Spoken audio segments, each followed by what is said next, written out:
Hello folks and welcome to Stellaris Apocalypse. I've kindly been given a press code as always by Paradox, and the game will be releasing in a couple of days, but I get to see how this works before most other people.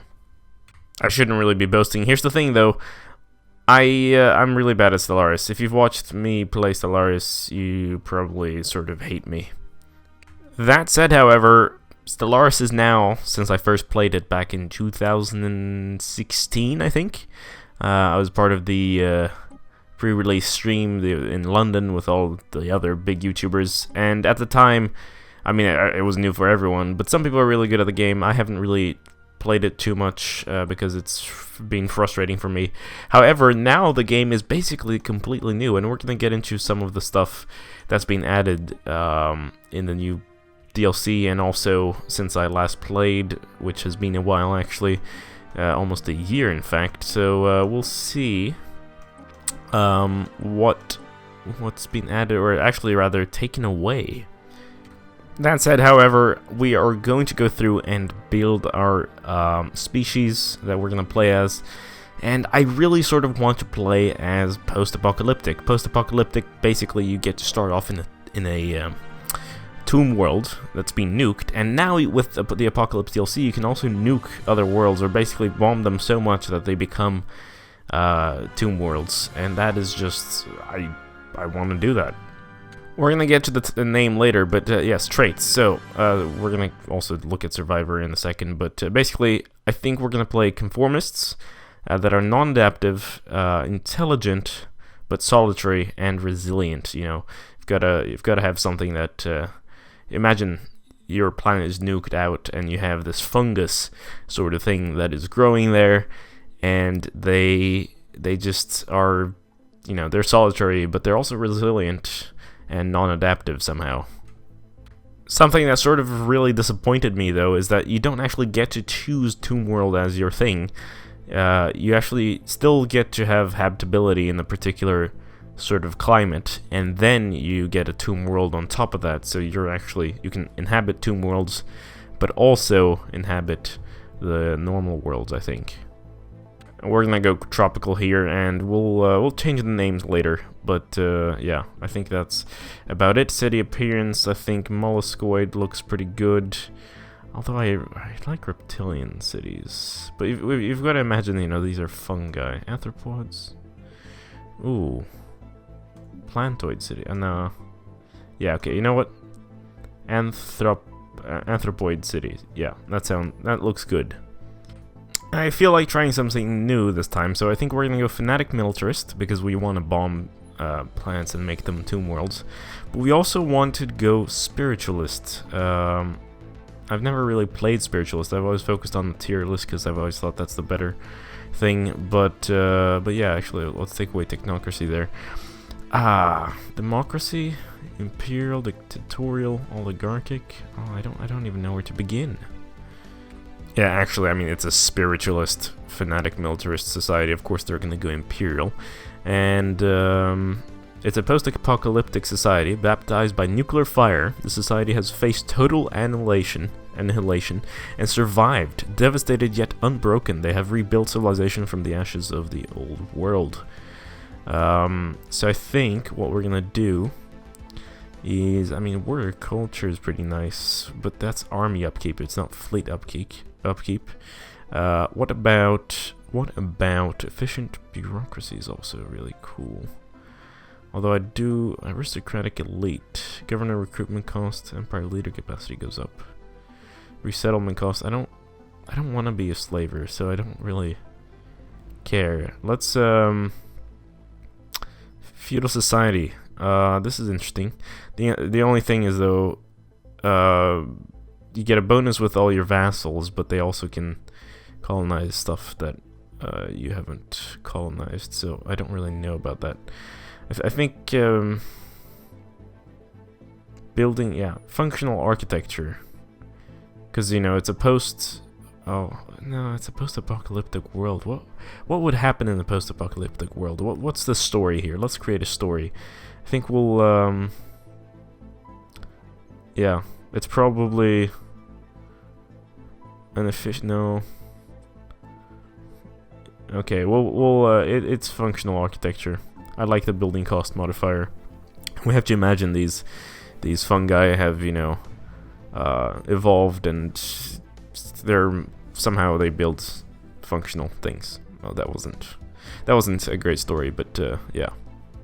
Somehow I feel like these guys look too kind. In fact, let's try something a little bit more human. Like, why not, right? Like, these are everyone's done, but I want to do, yeah, I think this one's pretty cool. Unless we do that, but that doesn't even look like a fungus anymore. This is, yeah, we'll do that. I think our homeworld could be called Zrag in Zramas. I'll mostly leave it up to the random stuff. I'll be naming a few star systems and things after my patrons, so if you want to do that, go ahead and support me on Patreon. You know, if you can. I'm not demanding you, but it'd be really nice. Helps me keep the channel going. I really like this voice thing. I know it's not new, but yeah, authoritarian. That's pretty cool. We shall face the challenge head on, and we shall be stronger for it. Cool. All right, but we're military, so we're not authoritarian. Although spiritual. Let's see. I serve the faithful. There is No. Cry havoc, and let slip The dogs of war. Yes, that sounds pretty cool. Zrak Coalition. No. June Empire. Hegemony of Zrag. Centralized June dominions. Actually, that's because we don't... Have we chosen... Species name. June. I don't know. Otaga. Lachak. Ooh. I'll come back when I have a good name. Hissma. Yes. And, Hissma Hegemony. Hissma Star Imperium. Hissma... Ooh. Hissma Empire. No. Hissma Stellar Empire. Hissma Airweb States. Airweb? Really? No. We've got to have some cool name here. Galactic Hissma... No. Imperium of Zramas. No. That's our star system. I don't want that. I want Hissma... Hissma... Yeah. No, I don't know. God damn it. This is always so difficult. Yeah, we're going for Hissma Hegemony. Our ruler is Glump. Our flag looks like that. I mean, this is the best I can do with the vanilla stuff. I really don't like the whole this color combination kind of thing. Normally they don't really match. It really bothers me. All right, yeah, Glump, ruler title Imperator, heir title Kronos. I know it's not. It doesn't work with their name list, but you know, shush. This is sci-fi, okay? All right, yeah. I just realized I've been talking for like 8 minutes, but here's the thing. So we're gonna play in a small galaxy. I know, you know, I'd love to play in a large galaxy, but in a Let's Play that would take forever, and maybe next time, you know. But first, I have to learn the mechanics behind the apocalypse here. So we're gonna play small in a ring galaxy. We're gonna have 6 starts, AI empires, and no advanced ones. But we're gonna have one fallen empire, a marauder empire, which is a new thing. They basically, it's like mercenary empires. Apparently, we'll have to see what those are. Costs normal. Crisis of strength, just normal for a small galaxy apparently. You can choose the mid-game and end-game start year, which is really cool. I think that's relatively new. AI aggressiveness, difficulty, normal, low, and empire placement random, advanced neighbors off. Now here's the thing. Now you can only really do hyperlanes. There are still wormhole pairs, and you can use wormholes or discover wormholes and find out where they lead. And you can use those, and there's also abandoned gateways that I think basically are like a big hyperlane or is some sort of thing where you build a wormhole technically. But now all empires just basically do hyperlanes, and the hyperlanes are like the old faster than light speed thing, but only to a certain amount of star systems. However, most star systems will be connected to the star systems close to them, so that's actually pretty nice. In the eon since the first primitive Hissma communities took shape in the dense jungles of Zrag, our civilization has spread and prospered, but Hissman society was not always united toward a common goal. In centuries past, mounting tensions between competing nations came to an apocalyptic head in a global thermonuclear war that claimed the lives of billions and forever marred the surface of Zrag. In the decades to follow, the surviving Hissma forced radiological contamination mutations, or faced famine and violent tribalism. It was in this grim crucible that the Hissma Hegemony was truly forged, and with it a new world order. Now the Hissma discovery of the hyperlane network, the finest minds of the Hissma Hegemony have finished development of the first hyperdrives. The stars themselves are finally within our grasp. Alright, yeah, it is quite a small galaxy. Like, imagine playing on a tiny galaxy. That must be sort of annoying, but oh, that is nice. Okay, so here's the new hyperlane sort of thing. You'll see most star systems actually connected to the star. It's more dense, the connection between star systems, and we'll just have to hope this is a good start here. Also, every planet automatically gets a spaceport, but the spaceport only builds the basic ships, right? And then you also have shipyards that you can build, and those are the actual ones that are building your military stuff. And they're not placed by the planet, they're not on the planet, but they can be placed anywhere in the star system, I think. Also, now you can't just send military ships outside of areas you haven't explored. You have to actually send a science ship to scout that area, and then send in military ships. Construction, also your empire doesn't, you can't just, your borders don't automatically grow and then cover little, a star system nearby. You actually have to go system by system and claim it by spending unity, and I think it's energy or minerals. Kronos Glumdor is the new heir to our empire, and will take the throne when the current ruler dies, Mr. Glump. Oh, and of course there's a 21-tiled tropical world in a neighboring star system. That's great. I'm going to start off by building 2 science ships right off the bat so we can explore a bit faster. Yeah. What's our ruler trait? Science ship build cost and edict cost. That's, ooh, anomaly research speed faster. That's great. We have encountered enigmatic spacefarers. Really? Already? God damn it, that's not good. I want to be close to another empire. I want to have my own little corner. Oh, it's some outpost kind of thing. We'll research that once we do have the research going. Oh, we have received communication from it's the artisan trope, right over here. Now I think I'm gonna go for discovery first. I sort of like that, since we're at that stage of the game. Again, not really good at Stellaris, might be a huge mistake I'm making, but it will give us more unity before exploring stuff. Here we go, yeah. You build a starbase outpost and that expands your empire. You have to do it system by system.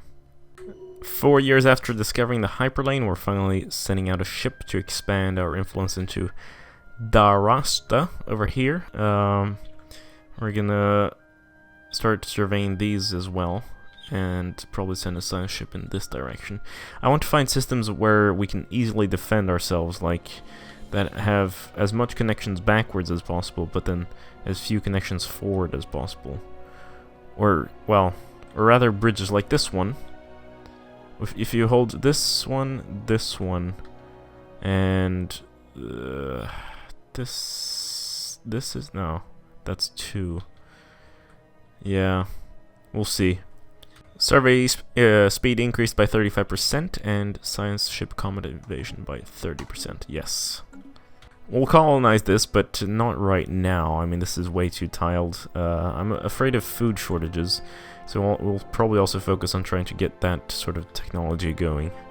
Power plant is important, but survey speed and automatic exploration would be nice. Finally, the precursor vent chain, very nice. We're gonna try to do that. Great. We got the hydroponics upgrade, so we can start making more food. It's gonna be good for us. Our empire is starting to look good. I mean, if I push out here, and then we close this off somehow. Yeah, I mean, maybe that's why, I don't know. A ring galaxy is quite kind of nice though, because then we can actually block people from passing from one side to the other. But then again, we could end up being blocked. Finally, the Vol battle clans. They're militarists, they're xenophobes, and they're materialists. We're gonna respect our authority. First alien encounter. This changes everything. Oh, there they are. Okay. Alright.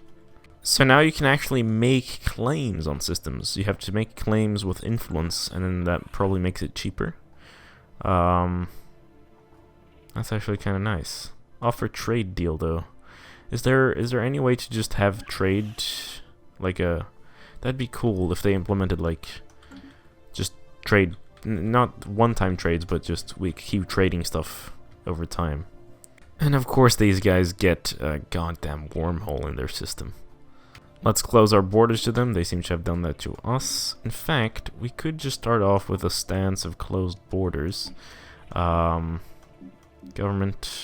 No. Policies and edicts. Initial border status. Closed. Gain research points equal to 1/10 of monthly gain when surveying planets. Actually, wait. What would this give us? Research alternatives by 1 leader experience. I mean, we'll have to finish this entire thing anyway, so let's start with that. Ah, we actually have a primitive civilization over here. Titanic life as well. Anthropoids, that's pretty cool. Let's get a... Oh, we should build a research station here. Faction founded. First Strike Legion. Their members have been pushing for us to assert a military dominance over the rest of the galaxy. Yeah, but I can't really just declare war now. That would be a terrible idea. Right, we should actually probably just rival these guys. Can we do that? Declare rivalry. With a relative power greater than... Can be declared... What? But we're equivalent, so why wouldn't that... Neighboring empires, right. We actually need to border them. The Void Clouds are stewards of the cosmos. Because I haven't played spiritualists before, so basically we get happiness plus 10% from the Void Cloud thing. Ah, yes. We're gonna colonize Sao 1 here. Saw Prime. Yeah, we'll call it that. We can change it in the future. Again, maybe naming it after patrons or certain leaders or generals we have over time. But for now, that's going to be its name. Now, first colony. Fantastic. A great day for the Hissma Hegemony. Oh, I clicked out incoming transmission. Right. Ah. Because I have a science ship going around the galaxy here. Fanatic xenophobes. Are you... Ah, you're a fallen empire. This meeting is surely a blessing, right? We're gonna keep doing discovery, even though we have a faction that would love us to do supremacy. I think we'll just rush this and then we'll start doing the other stuff. The Curator Order must be the... yeah, over here. In this... yeah, you're orbiting around a black hole. Ah, we have detected what happens to be a naturally occurring subspace phenomenon at the edge of the Bait system. A rift in the very fabric of space-time has formed here, creating a wormhole. That, our scientists speculate, may provide a conduit through subspace to another wormhole located somewhere else in our galaxy. Yeah, that's pretty cool. Now, where is that? Was it here? Yeah, alright. So it could be, considering that the galaxy is small, there's probably like 2 pairs of wormholes, I imagine. I don't actually know. But we know about one over here, so that could actually be the exit. Ah, and of course, space piracy. Here we go. Where are they? They're gonna strike somewhere. And our fleet isn't actually that good, but we'll upgrade them. Okay, they're attacking our colony here. Sol Prime, but we're sending our fleet, and I think... Oh yeah, they're gonna fight this off with no problem. Growth speed plus 10%. New research. What shall we do? Gene clinic. Off-world trading company, tile blockers. What kind of tiles do we have here that we can take out? Surface, we have a lot of dense. Oh, we don't actually have that much to worry about. So I think we'll do some. Yeah, this one. I really don't like how far behind I already feel to the or what are they called? Vol battle clans, right? Maybe I'm not building. I don't know how many military ships I should be building, and because it's just I'm always out of resources. The Lathrepian warriors. For several months now, we have received scattered reports of a small number of alien mercenaries and privateers operating on the frontiers of our space. They call themselves the Lathrepian and are apparently exiles from a nomadic warrior culture inhabiting overcrowded space stations in and around the Revok system. Where is the Revok system? On the other side of the galaxy. Okay, that's nice. Also, yeah, alright, so they're the sort of mercenary sort of people. Their passage in our space proceeded without incident, but they warned us against trespassing in Revok. There's no Lathrepian central government to speak of, but the various factions are engaged in constant infighting and often launch raids against neighboring star systems. Indeed, given their vast population and space-based production capability, the Lathrepian would likely be a significant galactic power if they ever stopped killing each other. Oh yeah, you can actually have awakened mercenary empires. It's basically like a nomadic clan, right? They can be an awakened empire and basically turn into the Mongols, which is pretty cool.